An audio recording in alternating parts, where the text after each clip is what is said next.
আসসালামু আলাইকুম। চলে এসেছি মাছ বাজারে আজকে সকাল সকাল।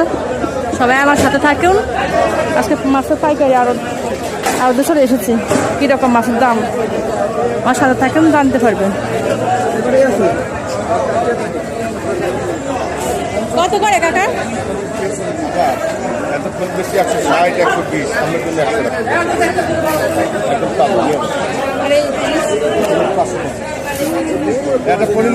না দাঁড়ান, আমি দেখি, আমি ভালো দেখি। চিংড়ি মাছ কত করে? চিংড়িটা 650 নেন। মনে হয় আপনি দেন, আপনি আপনি টিভি দেখেন, ভালো করে দেন। এই মাছ এরাম নদীর মাছ, বোঝেন না? আচ্ছা আমি দেখি। আচ্ছা আপনি দেন, আসবো আমি দেখে কত ঢুকলাম দেখে। আপনার আসবে 100 টাকা নেন। নরম বেশি নরম নরম।